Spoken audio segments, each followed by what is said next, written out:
Então, eu queria lembrar que nós vamos ter 15 minutos de tempo para que se façam as perguntas, para que a audiência aqui presente possa interagir com os apresentadores, e também queria dizer que quem está nos assistindo à distância pela internet também pode enviar dúvidas e perguntas, que nós podemos colocar essas perguntas aqui na tela, para que cada um dos apresentadores, em seus respectivos temas, possa oferecer resposta ou opinião sobre o que está sendo perguntado. Então, de pronto, para a gente não perder mais tempo, gostaria de saber se alguém de vocês quer enviar alguma pergunta. É só levantar a mão que podemos levar o microfone até vocês, né? Essa hora do almoço as pessoas já ficam hipoglicêmicas, né, com os neurônios meio embotados, mas ainda é possível que alguns de vocês estejam sobrevivendo em condições de fazer pergunta. Alguém quer fazer alguma pergunta?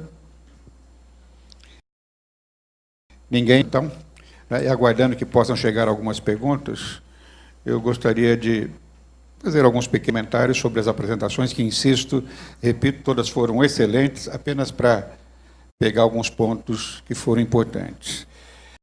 Sobre a apresentação do Dr. Jarbas, né, que era em relação ao efeito sobre o peso dos contraceptivos hormonais combinados orais. Eu anotei algumas coisas que quero compartilhar com vocês. Então, em resumo, a gente poderia dizer o seguinte, que não há aumento de peso significativo, né, nas usuárias de contraceptivos hormonais combinados.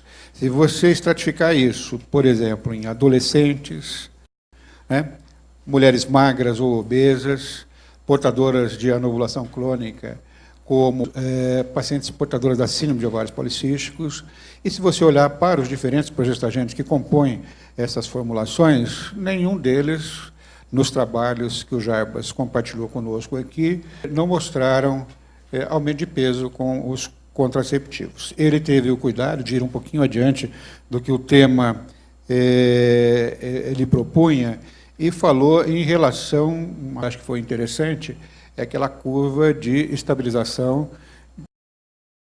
plasmática do levonorgestrel, que demora um pouquinho mais nas obesas, né, demora algum tempo mais, o que talvez, do ponto de vista teórico, possa trazer alguma preocupação, especialmente na primeira cartela, talvez na segunda cartela, naquelas 2 primeiras semanas, e aí alguns acham que nesse período deveria proteger a paciente com algum método adicional, né, nesse período, né? E um outro ponto que eu anotei aqui para poder comentar com vocês foi o aumento do risco de tromboembolismo venoso na obesa, né? Um dos fatores de risco para tromboembolismo venoso é a obesidade. Quando você pontua contra índice de massa corpórea, os episódios tromboembólicos, na população de um modo geral, pacientes na idade reprodutiva e pacientes idosos, né, ou no período pós-menopáusico, essas pacientes, quanto maior o índice de massa corpórea, maior o risco de evento tromboembólico. Então, essas pacientes teriam um risco tromboembólico maior e, portanto, talvez pensando nisso, aquelas que tivessem uma obesidade mórbida, por exemplo, não seriam boas candidatas para fazer uso de contraceptivo hormonal combinado oral. Se alguém tiver alguma pergunta, pode me interromper, viu, que tem prioridade se alguém quiser fazer alguma pergunta, tá? E a outra apresentação foi feita sobre o risco para câncer de mama. Quem fez foi a doutora Cristina Guazelli, e eu também quero fazer um pequeno resumo, né? Aliás, todos usaram muito bem essas mensagens finais. O Jarbas me lembrava aqui do lado, olha que bom, todo mundo faz lá umas 4 ou 5 mensagens finais para que as pessoas possam, que na verdade é um sumário de tudo aquilo que foi apresentado, para que a gente possa guardar, né? E a mensagem final foi o seguinte, né? Os trabalhos que foram mostrados, na grande maioria deles, não mostrou aumento, e aqueles que mostraram aumento, a Cristina teve o cuidado de mostrar a magnitude do aumento mostrado, qual a relevância dessa magnitude, né? E colocou ali a visão que os epidemiologistas têm, esse risco de 1,07, 1,2, 1,25.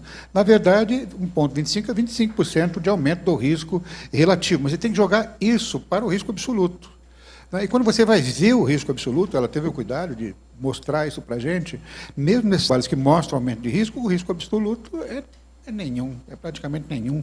Não é? Eu não vou guardar que é 1 para cada 7.580, não sei quanto, 86. Eu posso guardar que o risco absoluto é mais ou menos de 1 para cada 10.000 usuários. Isso eu posso guardar e posso compartilhar com a minha paciente, não estou muito longe da idade. E aí aparece, não aquela mocinha com cabelo ouriçado, preocupada, aparece uma que fala, entendi. Né? Então, é muito importante a gente falar, e a mensagem final é o risco atribuível, foi isso que ela falou. Né? O risco absoluto, né? Um é risco relativo, outro é risco absoluto, outro é risco atribuível. Né? Aquele que eu atribuo à intervenção que eu estou fazendo. Né? E mostrou que é muito baixo. Teve o cuidado de mostrar naquelas pacientes que têm mutações genéticas, principalmente BRCA1.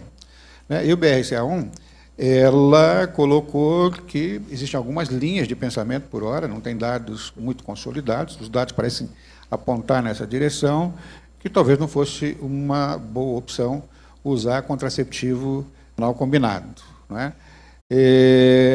Entretanto, também lembrou que contraceptivo hormonal combinado e implantação de BRCA1 implica também um risco aumentado de câncer de ovário. Né? E se eu tiro o anticoncepcional, eu vou trocar um risco hipotético por um risco bastante sedimentado na literatura. Portanto, ainda é uma área de conhecimento movediço e certamente vamos precisar de algum tempo para ter uma ideia melhor sobre isso. Acho que foram os pontos mais relevantes que eu vi, né, da apresentação. Foi feita pela doutora Cristina Guarzelli. Em relação à apresentação da doutora Suzana, que também fez uma revisão bastante densa, né, da literatura existente, e a gente vai ficando preocupado na hora que vai vendo esses dados. Né? Imagino que você ficou assim quando estava levantando esses dados da literatura.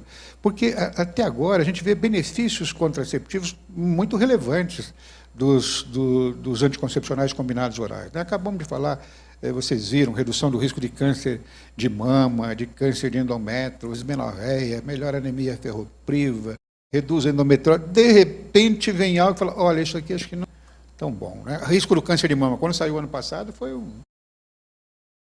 uma barulheira danada, todos nós fomos questionados isso, né? Tanto pelas nossas clientes, pela mídia de um modo geral, alguns de nós precisou entender bem aquilo para falar com clareza para a população.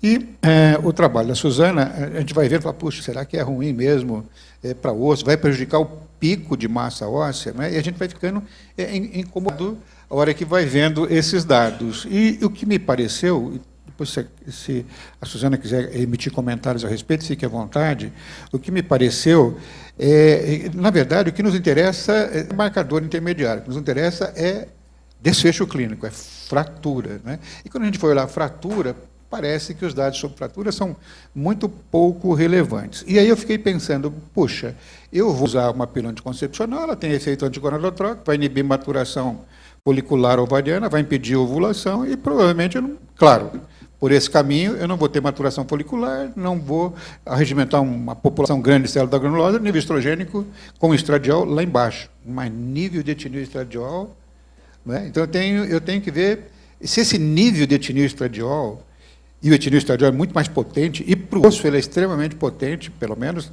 na mulher na perimenopausa. Se você pega a mulher na perimenopausa, comparado mulheres que não usam contraceptivos contra aquelas que usam contraceptivo, elas melhoram da massa óssea. Né?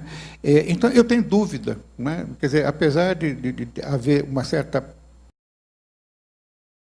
plausibilidade. Eu gosto de tudo que tenha plausibilidade. Aquilo que agride a plausibilidade, eu fico em plausibilidade biológica. Né? Eu conheço a fisiopatologia, né? A gente conhece a fisiopatologia das diferentes doenças metabólicas. Então, qualquer intervenção, né, que eu, quando vou analisar o resultado, eu vejo que essa intervenção, para mais ou para menos, ela respeita a plausibilidade biológica, eu me sinto confortável, fico com mais facilidade para aceitar. Então, eu fico com alguma dúvida, não que a doutora Suzana foi absolutamente fiel ao que a literatura tem, ela não poderia falar de outra forma. Eu estou expressando a minha opinião a respeito, a minha inquietude com esses dados. Né? A minha impressão, o que vale a minha impressão? Não vale nada, vale só como uma opinião.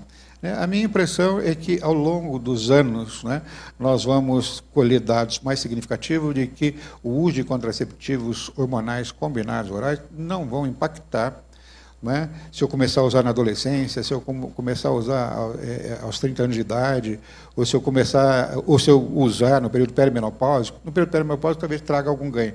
Mas nas outras faixas, não é, eu acho que vai interferir ou nada interferir. Não é? Mas isso é opinião. Não é? O que ela falou é o que a literatura registra. E, por fim, da apresentação do Rogério, né, uma apresentação que hoje é muito importante para nós, as pacientes nos cobram muito em relação a essas mudanças do regime terapêutico, né? Os regimes 21/7 eles vão caindo quase que para um registro histórico, né? Adiante, acho que a gente vai ter poucas formulações ou pouca prescrição de formulações com 21/7, vamos para formulações com menos de 7 dias de intervalo livre de hormônios, né? Ou com 4 dias, ou com 2 dias, ou então com os regimes estendidos. Entre os regimes estendidos, hoje nós temos a possibilidade de fazer o que se denomina ou de regime flexível ou de regime planejado, né? Nós temos 2 casas farmacêuticas que denominam esses regimes com denominação diferente, uma como regime flexível e outra como regime planejado, que na verdade são a mesma coisa, com sinônimos diferentes. Regime esse em que as mulheres, como o doutor Rogério mencionou, tem a possibilidade de usar um período determinado fixo, recomendável neste caso de formulação cujo progestagênio é a drospirenona, de 24 dias. A partir de então, fica a critério da mulher flexibilizar este ciclo ou até interrompê-lo quando ela tem esses sangramentos inconvenientes. E também lembrou o doutor Rogério que melhor do que essas estrepolias prescritivas que nós vemos, olha, está sangrando, receita um anti-inflamatório, receita um ácido tranexâmico, aumenta a dose de... Não, para. Ele falou que se você parar 3 dias, mostrou o trabalho de Sul, que é mais efetivo do que qualquer outra, acho que de estrepolia terapêutica, porque, na verdade, se você para, você descama aquele resto de endométrio e tem um reinício novo do ciclo, né? Então, esse era um resumo das apresentações,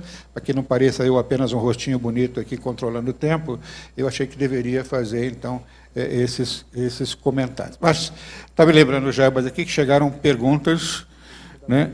Uma pergunta da Bahia. Por favor, leia, Jarbas, que o seu olho é melhor que o meu.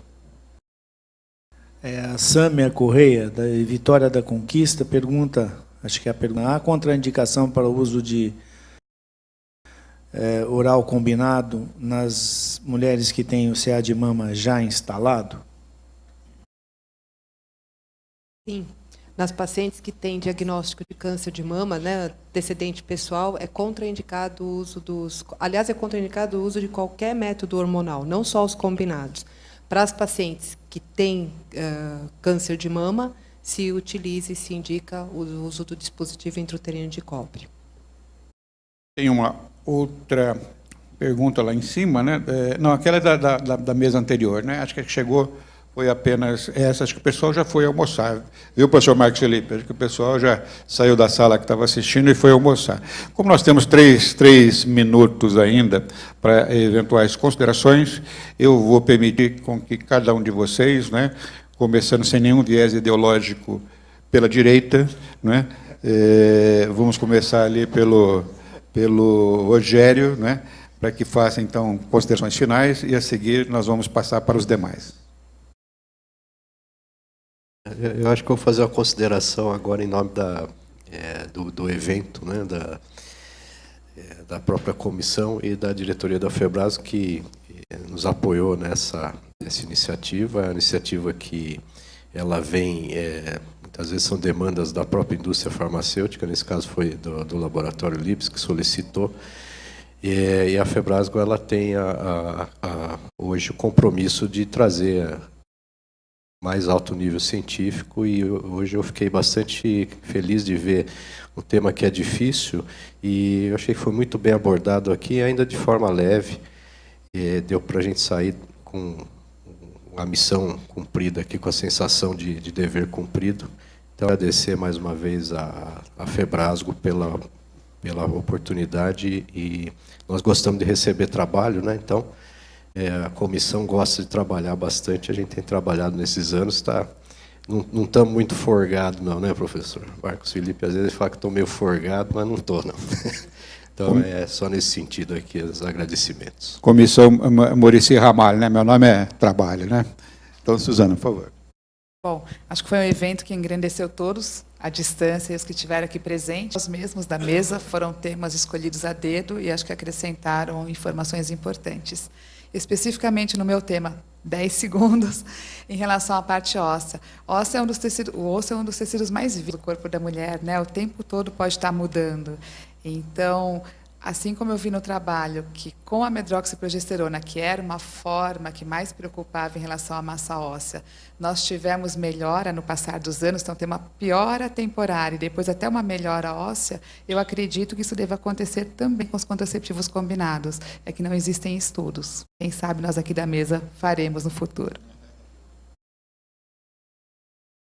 Eu quero fazer as palavras do professor Delácio, né? Um professor que eu admirei muito e admiro ainda. Ele dizia assim, todas as vezes que a gente aproveitava as manhãs, ele falava assim, esta foi uma manhã feliz. Então, eu faço dele, né, as minhas palavras. Foi realmente uma manhã feliz, de muito aprendizado.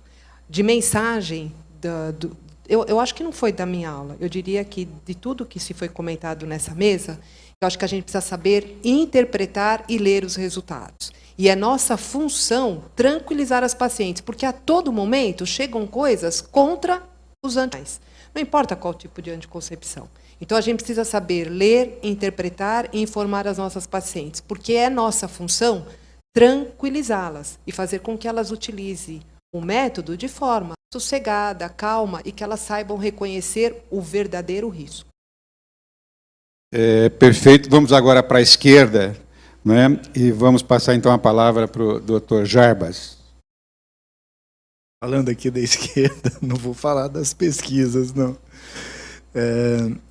Eu queria também dizer que foi uma manhã muito forte em anticoncepção. Eu acho que nós conseguimos discutir profundamente temas em 20 minutos. É uma forma fácil de você trabalhar e trazer o que é mais importante no tema. Eu diria que, quando você vai para um evento hoje, ele é importante quando você sai diferente dele, né? Eu acho que todos nós aqui saímos um pouco diferentes, né?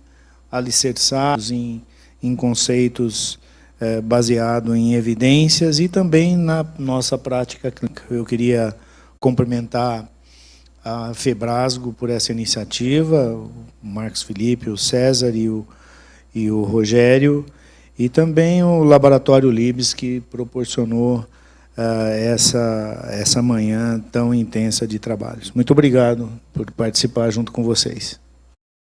Eu queria passar, o professor Marcos Felipe está aqui até agora, para considerações finais. Por favor, pode levar o microfone para o professor Marcos Felipe lá? Por favor.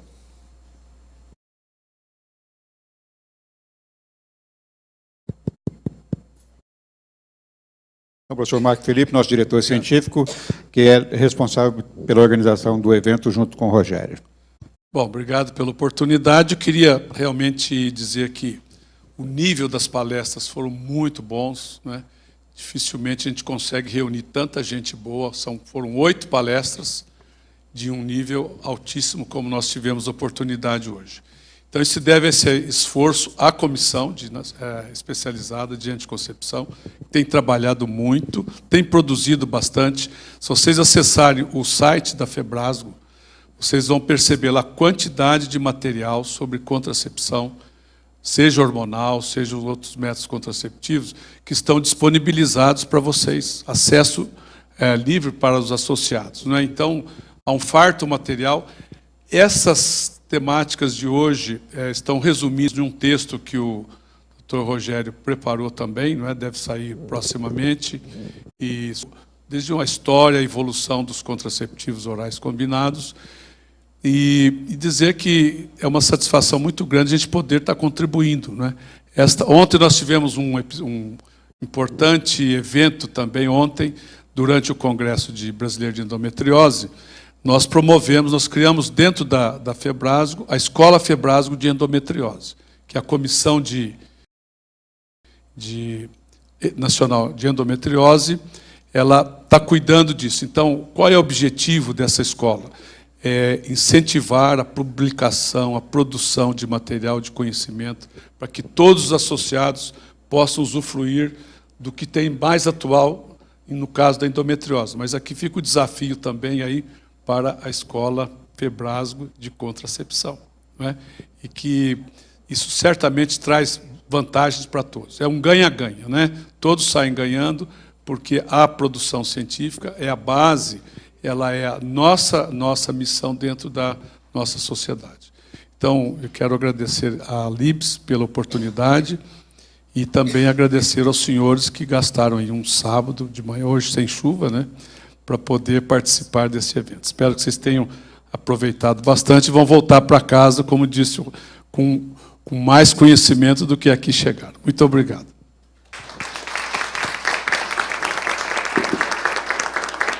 Obrigado, professor Felipe. Últimas e rápidas considerações. Quero pegar só um ponto da fala da doutora Cristina, que é muito importante, né, que é de tranquilizar os pacientes. Hoje nós somos vitimadas por muitas fake news, né, e uma área pródiga em fake news é a área da contracepção hormonal. É uma alavanca, não é para sonegar a informação, não. A informação tem que chegar no contexto correto dessa informação, né, com valores corretos. Se você disser, por exemplo, olha, pílula anticoncepcional aumenta o risco, está dizendo uma mentira ou está dizendo uma verdade? Está dizendo uma verdade. Mas tem que colocar números. Seria mais ou menos coisa. Se você entrar num avião, você corre o risco do avião cair e morrer? Claro que corre o risco do avião cair e morrer. Mas a gente entra no avião e o meu avião não cai. Não é? Quer dizer, eu parto desse pressuposto de que o meu avião não cai. Se eu achasse que ele ia cair mesmo, eu não ia entrar. E por que eu acho? Porque a incidência de acidente aéreo é muito baixa. Então, nós temos que contextualizar. No último congresso da ESC, teve uma mesa específica sobre fake news, né, em contracepção hormonal. E lá foi dito que é uma obrigação nossa do médico, da sociedade médica, né, de passar essas informações na sua exata dimensão correta, né? Então, acho que esse é um ponto bastante importante. E, claro, essa manhã serviu para que vocês tenham visto os benefícios e riscos na dimensão correta dos contraceptivos hormonais orais. Por fim, só me resta agradecer à Comissão Nacional Especializada, o presidente e todos os seus membros pela excelência do trabalho que vem sendo feito e especialmente pela excelência das apresentações nesse workshop desta manhã. Não é? Realmente foi uma manhã em que todos saímos muito enriquecidos. O suporte todo nos foi dado pela Libs, né, para que nós fizéssemos isso. Quero registrar que, com absoluta isenção e equidistância, não houve a mínima interferência da Libs em temário, em conteúdo, e o que aqui foi expresso é de nossa inteira responsabilidade. Foi um apoio meramente institucional, e é bom que se registre isso, não é? E nós temos que agradecer os patrocinadores que têm orbitado em torno da Febrasgo e que praticam esses princípios, entre os quais está a Libs, um valioso patrocinador nosso. Então, muito obrigado a todos, e desejo, então, um bom fim de semana para cada um de vocês. Muito obrigado. Viu?